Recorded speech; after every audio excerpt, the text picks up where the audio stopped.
tal? ¿Cómo están? Como todos los jueves, haciendo nuestra columna de actualidad, de política, de economía, de sociedad. ¿En qué parte no entendiste? Jueves libres. Como siempre, con Malvina que me acompaña. ¿Qué tal, Malvina? ¿Cómo estás? ¿Qué tal? ¿Cómo estás, Carly? Bien, bien. Un poco de frío. Frío, lluvia, Fresco, se lluvia. vino el otoño con todo. Me parece que ya estamos con clima de otoño. Ya no va a haber más primavera o verano. No, me parece que vamos a sacar ya los saquitos y... Bueno, hemos tenido un buen verano, ¿no? Sí, ya fue suficiente también. Sí. Hasta hace poco tuvimos un calor Sí, intenso. sí.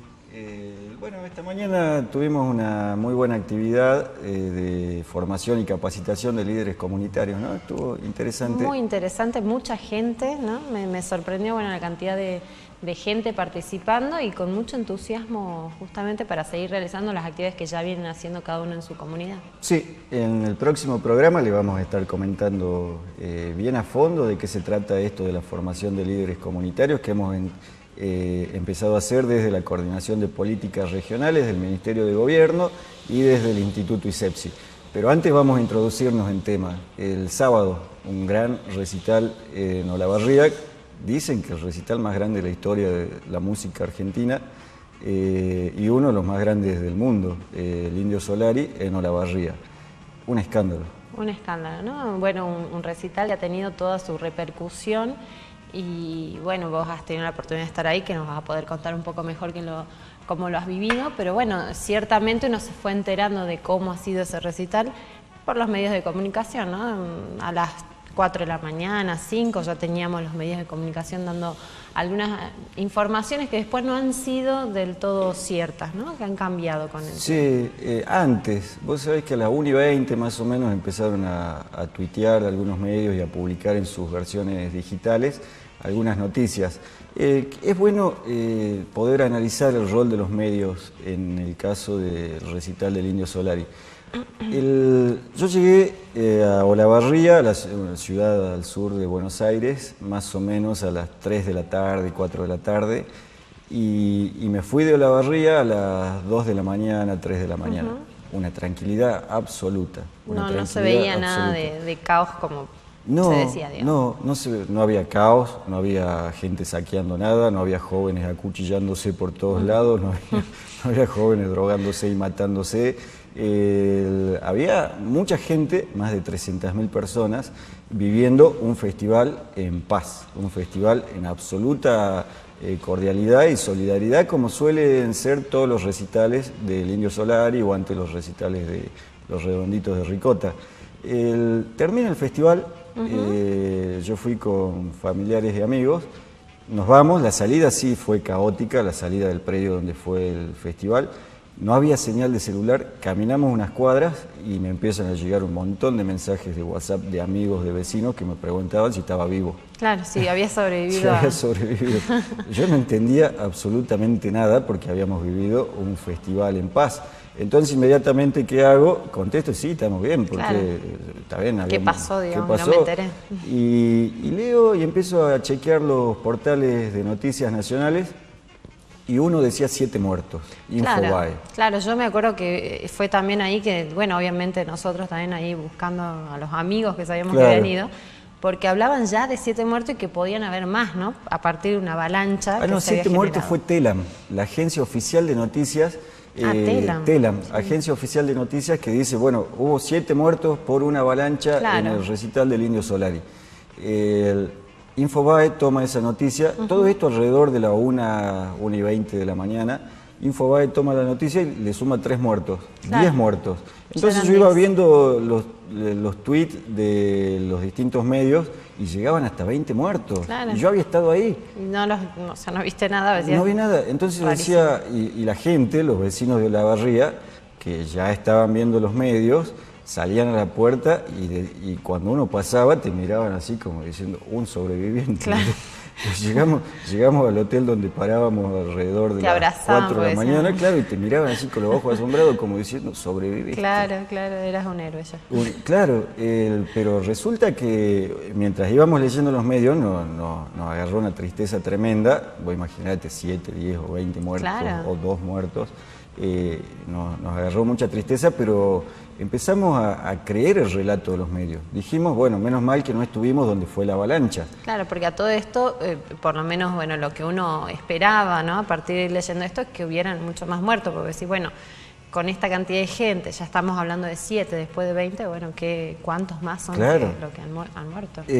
Vos fijate cómo los medios te configuran una realidad que con los chicos que yo fui, nos creímos esa realidad y pensábamos qué suerte que tuvimos de salir vivos de ese lugar donde hay 20 muertos y seguramente va a haber más. Claro. Nos configuraron una realidad que inmediatamente a través de las redes sociales hubo una explosión de que lo metan preso al Indio Solari, que para qué van, que son toda una horda de vagos, de delincuentes. Sí. Estigmatizar al artista, que es el artista popular más importante de la historia argentina. Ningún artista logró lo que logra el Indio Solari, de conmover sí. a 3, 4 generaciones de argentinos y argentinas que van a verlo, que lo siguen. Estigmatizar también a la juventud, porque ¿qué decían? Otra de las noticias, como 30 acuchillados.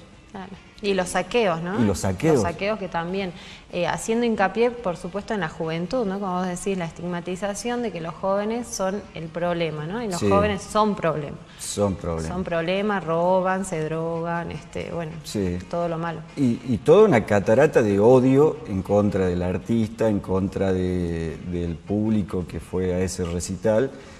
Cuando no había pasado nada de eso. En definitiva, nos terminamos enterando de que había habido 2 personas fallecidas, 2 varones mayores de edad, pero que nada tenía que ver con situaciones del show. No habían sido aplastados, ni habían sido golpeados, ni habían sido asaltados, ni habían sido pisoteados por las hordas ricoteras. Murieron por circunstancias que tienen que ver más con conductas personales de consumo de algunas sustancias o de enfermedades previas al recital. Así que muy sorprendido por el manejo de los medios, buscando inmediatamente responsabilidades. Vos sabés que a mí me quedó una pregunta. 300.000 personas saliendo de ese predio, algunos dicen 375.000, saliendo de ese predio. La salida sí fue caótica, muy mala la organización en ese sentido.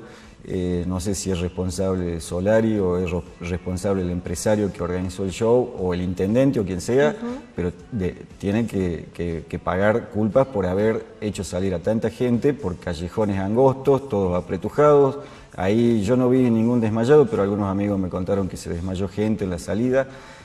Ahí sí hubo una irresponsabilidad por parte de los organizadores. Y que no pasó a mayores. No pasó a mayores, ¿sabes por qué? Por el orden y por la paz y por la solidaridad de la gente.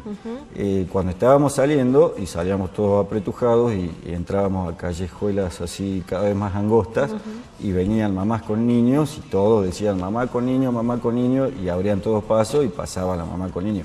Claro. Se trata de estigmatizar a la juventud cuando la juventud fue lo mejor que hubo en ese recital, cuidando al que estaba al lado, siendo solidarios, ayudando, igual que en Cromañón. Sí. En Cromañón vos te acordás que hubo 198 muertos en un incendio, en un boliche, en un recital del grupo Callejeros. Muchos de los chicos que murieron porque entraron durante el incendio a salvar a otros chicos que habían quedado atrapados adentro. Bueno, la misma solidaridad de la juventud es la que viví el sábado en Olavarría. Y eso no se muestra, ¿no? No se muestra. Que se ve en los medios, no. La verdad que no. Y vos sabés qué hubiera pasado si en vez de, porque en el predio donde se hizo el festival no había señal en los celulares. ¿Qué hubiera pasado si cuando íbamos saliendo y se sentía, ahí sí estábamos todos amontonados, si empezábamos todos a agarrar los celulares y leíamos los mensajes que nos habían mandado los amigos y familiares que decían que había 20 muertos? Claro, te empezás a preocupar en ese preciso instante. Era un caos. En ese momento sí hubiera habido avalanchas. Claro. Una paranoia colectiva que hubiera generado quizás lo que algunos buscaron, ¿no? Quizás algunos buscaron que eso termine en tragedia. Y yo creo que, bueno, eso genera o vende más, ¿no? Este tipo de noticias, las más dramáticas, las noticias más caóticas, justamente. Y no es noticia esto otro que estás contando vos, que lo deben haber vivido un montón, que han ido al recital como vos, y bueno, no tienen tampoco los micrófonos como para poder contarlo, ¿no? Sí, yo a través de las redes sociales subí videos que fui grabando con mi celular durante el festival y pueden verlos y van a ver que era una tranquilidad absoluta lo que se vivía ahí. ¿Por qué? ¿Por qué estas cosas, no? veníamos de una... ¿Te acordás la semana pasada hablábamos la semana más difícil de Macri? Sí. Paros docentes, movilización de la CGT, movilizaciones de las organizaciones sociales. Esta semana se extiende el paro. Ahora se sacó todo eso de los medios, toda la problemática social, económica y política del país salió de los medios y se habló durante 72 horas y aún se sigue hablando únicamente de la responsabilidad del Indio Solari por matar a sus fans, cuando no había pasado nada de eso, ¿no es cierto? ¿No? Ni siquiera se menciona tanto al mismo Estado o al mismo intendente, ¿no? Que también, si hubiese, digamos, habido todas estas situaciones irregulares, bueno, él también tiene responsabilidad. ¿No? Tiene responsabilidad. Así que bueno, por ahí no hay que creer todo lo que se dice. Y en nuestro país, la juventud hace lo que puede y hace lo que, en definitiva, los mayores le hemos dejado a nuestros jóvenes. Pero los jóvenes son solidarios, los jóvenes tienen ganas de progresar, tienen ganas de superarse. Estigmatizar así a la juventud diciendo son todos drogadictos, borrachos y violentos y quieren robar al que está al lado, es peligroso. Es peligroso, ¿no? Y después les pedimos que sean el futuro, les pedimos que sean lo mejor, ¿no?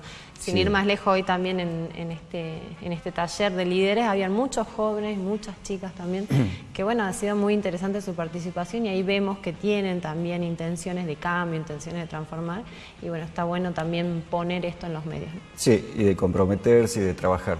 Bueno, eso con el Indio Solari, esperemos que los próximos festivales se hagan en lugares en los que se permita una salida más ordenada y que haya responsabilidad en la información. Genera mucho daño. ¿Viste la mamá esa que al ver las noticias salió con su auto desesperada a buscar a su hija que estaba en Olavarría, chocó y se mató? Ah, claro, terrible. Es que sí, yo me imagino como madre no poder comunicarte por esto que decías vos, con todas las noticias malas, obviamente. Sí, vos imaginate que esté tu hijo, 17, 18 años tiene tu hijo, que esté allá y vos empezás a leer esas noticias. Y la bronca que te debe dar después de enterarte de que todo eso que te dijeron y que te angustió y que te desesperó era mentira. Exactamente. Realmente, bueno, para pensarlo, ¿no? Cómo tienen que estar los medios también en relación a esto. Así es. Bueno, otro tema difícil. Uno de los temas que quedó en segundo, tercero, cuarto plano porque el Indio fue tapa de noticia durante 24 horas seguidas, 3-4 días. Así es. El informe de la Universidad Católica Argentina a través de su Observatorio Social. Tremendo. Tremendo los datos, ¿no? Bueno, nos dan unos datos sobre la pobreza, nos habla que desde fines del 2015 hemos sumado 1,5 millones de nuevos pobres, ¿sí? En total estamos hablando de 13 millones de pobres en la Argentina. Se habla de un 32,9% que ha subido la pobreza y no es menor, ¿no? Es un dato muy preocupante. 13 millones, dijiste. 13 millones de pobres tenemos ya en la actualidad. Desde el 2015 hasta acá tenemos 1,5 millones de nuevos pobres, ¿sí? Que realmente es una cifra preocupante. Bueno, ya venimos toda la hablando, provincia de ¿no? Salta. Es muchísima gente. Es toda la provincia de Salta. Es más o menos para comparar la cantidad de gente. Desde diciembre del 2015, o sea, cuando asume Mauricio Macri. Exactamente, ¿no? Bueno, sabíamos que, bueno, siempre lo decimos, venían con una de las promesas de campaña, pobreza cero, ¿no? Ver cómo se disminuía la pobreza. Y bueno, acá los datos concretos de la UCA nos dice que tenemos desde 2015 hasta acá 1,5 millones nuevo de pobres. Y a todo esto, bueno, y no es la CGT, no es Barrios de Pie, no es la CTA, es la Universidad Católica Argentina. Un informe, bueno, de investigación que se hace, ¿no? Toman los mismos datos que siempre le comentamos del ISEPSI o la misma metodología de medir la pobreza que es por ingreso. Marcan un piso de la canasta básica alimentaria y de la canasta básica total y a partir de ahí las personas que superan los ingresos necesarios salen de la pobreza o ingresan a la pobreza o caen en la indigencia. Así es. A mí lo que me llama la atención es que en el último trimestre del año pasado, que es cuando se logró estabilizar un poco la inflación, aún así hubo crecimiento de la pobreza. crece un 0,3% el índice de personas pobres en el último trimestre, que te da la pauta de que aun cuando lograron controlar en cierta medida la inflación, eso no fue de la mano de un progreso social, sino que fue de la mano de enfriamiento económico que genera que las industrias dejen de producir y genera despidos. Así es, esto bueno, sumado al contexto económico mundial y también cómo se han parado, ¿no?, obras públicas, obras privadas, que esto por supuesto ha generado despidos y ha generado que muchas personas no tengan bueno, posibilidades de trabajar en las obras, y esto bueno, sabemos que era una fuente de ingreso muy importante para muchas familias. Sí, sí. Bueno, esto no es fruto del Indio Solari. No fue el indio. No fue el indio el que provocó esto. No le pueden echar la culpa. No, esto no le pueden echar la culpa. Acá lo que hubo son una herencia recibida, que siempre lo decimos, que dejaron mal el país. En muchos aspectos el gobierno de Cristina Fernández lo dejó mal. Lo dejó con inflación, lo dejó con recesión, pero muchas de las medidas económicas tomadas durante estos 15 meses de Mauricio Macri agravaron el cuadro, agravaron la situación, agravaron el estancamiento económico, la caída del consumo, agravaron la pérdida de empleo, y todo eso genera pobreza. Lógicamente, aquella persona que pierde su empleo y no consigue otro empleo cae debajo de la línea de pobreza. Lógicamente, ¿no? Un dato que arroja también la UCA dice que para no ser indigente hay que percibir mínimamente 2.200 pesos. Me parece que acá también, bueno, este dato queda un poco... Es poco, ¿no? Nosotros veíamos desde el ISEPSI que manejaban otros datos para no caer en la indigencia. Alrededor de 6.000 pesos. 6.000 pesos por ahí. Sí, porque lo que marca la línea de indigencia es si tenés ingresos económicos que te permiten comer todos los días a vos y a tu familia. Habría que releerlo al informe de la Universidad Católica, cuál es el criterio, si será 2.000 pesos por persona o si será 2.000 pesos por núcleo familiar. Pero en los últimos 15 meses, más de 700.000 personas cayeron debajo de la línea de indigencia según los estudios de la universidad. Así es, realmente preocupante. Y otro dato que también, para agregar, lo que complementa, si se quiere, este informe, tiene que ver con los jóvenes también, que hablábamos hace un rato, los jóvenes ni, ¿no?, los que no trabajan ni estudian. Se dice que son 966.000 los jóvenes que no trabajan ni estudian. Estamos hablando de un 24% de jóvenes desocupados. Uno cada 4 jóvenes no tiene trabajo y no tiene la posibilidad de estudiar. Y no va a tener la posibilidad, por ende, de tener un mejor trabajo, ¿no? Porque no Totalmente. O sea, 1 de cada 4 jóvenes está creciendo sin la posibilidad de construirse un futuro venturoso, con trabajo, con superación. Durísimo. Durísimo, y decimos esto, ¿no? Después los estigmatizamos, ¿no? Claro. Los estigmatizamos, pero no tienen las oportunidades como para desarrollarse, para poder plantearse un futuro. Muchos jóvenes que lamentablemente también después vemos en situaciones de dependencia, de drogas, y bueno, justamente no tienen otras posibilidades tal vez para ir a estudiar, o no tienen una perspectiva, ¿no? Creo que el no poder visualizar un futuro también es bastante complicado a los 13, 14, 15 años ya, y ver que tu futuro es cuál, ¿no? Si no tengo trabajo, no tengo dónde desarrollarme. Muchos de los chicos viven el día a día. Viven hoy, viven mañana, sin poder planificar qué van a hacer de acá a 10 años. Por ahí uno, cuando era joven, cuando era adolescente, decía, bueno, yo voy a terminar el colegio, voy a entrar a la universidad, voy a estudiar, y ahora no, se vive el día a día, porque ¿qué futuro podés ver si 1 de cada 4 jóvenes no estudia ni trabaja? Y muchos de esos jóvenes son hijos, seguramente, de esas familias que están bajo la línea de indigencia o bajo la línea de pobreza. Claro, no es que tienen ni siquiera el apoyo de la familia para decirle, bueno, te vamos a dar la posibilidad de solventarte tus estudios, tu universidad, digamos, no hay perspectiva. Me parece que esto, bueno, tiene que ver, por supuesto, con la situación económica, y bueno, estos jóvenes estamos hablando que del total de desocupados que tenemos, un 24% son jóvenes. De 18 a 24 años. De 18 a 24 años. Bueno, datos fuertes, datos que nos llevan a la reflexión. datos que duelen, en definitiva datos que duelen, porque detrás de estos porcentajes, de estos números fríos que te estamos contando, hay chicos, hay personas, hay adultos, hay abuelos, hay abuelas que tienen nombre, apellido, que tienen una vida que llevar día a día, una familia que alimentar y muchas veces la angustia de no saber de dónde sacar el dinero, bueno, lleva a situaciones dolorosas y difíciles.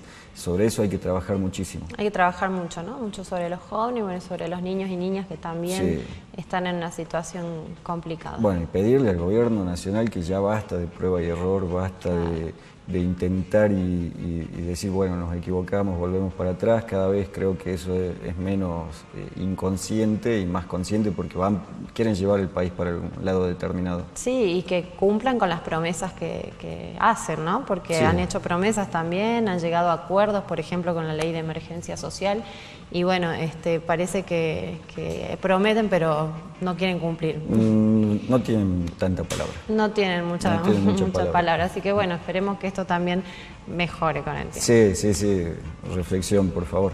Ayer, último temita y nos vamos, una jornada extendida de lucha, justamente por esto que vos decías, la ley de emergencia social, que se aprobó en el Congreso de la Nación por amplia mayoría, fue promulgada por el presidente de la Nación y después no fue reglamentada y no fue implementada. 30.000 millones de pesos establece esta ley que deben destinarse a desarrollar a los sectores más humildes y a los jóvenes y a todos los que están sufriendo la crisis que vivimos. Ayer, después de 8 horas de marchas, de acampe, de todo en la ciudad de Buenos Aires, los funcionarios del gobierno nacional dijeron, bueno, sí, nos pongamos las pilas y hagamos lo que tenemos que hacer. Claro, lo que habíamos prometido, ¿no? Claro, ¿por qué llegar a esa instancia en la que la gente tiene que salir a protestar? Algo que podés solucionar previamente, con diálogo y con decisión política, con voluntad política. Bueno, más voluntad política. Más voluntad política, menos ser hijos del rigor, porque parece que para cumplir después quieren o necesitan este otro tipo de acciones, que bueno, la gente por supuesto lo hace como última instancia porque ya agotan el diálogo y no logran las respuestas que les han prometido, ¿no? Así que bueno, así es. Habrá que seguir también cómo siguen las promesas. Bueno, ya la veo a Mabel por ahí, nos vamos despidiendo, Malvina, el jueves que viene vamos a estar nuevamente acá, pero vos siempre tenés saludos para dar. Siempre tengo saludos, así que vamos a saludar con un abrazo fuerte a Juan Murillo, que nos acompaña todos los jueves con su línea Objetos de Deseo, y al doctor Walter Rúa. Están antes que nosotros. Está antes que nosotros, y en su columna estuvieron los dos hoy, así que bueno, con Walter Rúa también, el doctor que me acompaña también con el cuidado de la piel, así que bueno, un abrazo grande a dos grandes amigos. Bueno, nos vemos el próximo jueves. Chao. Nos despedimos.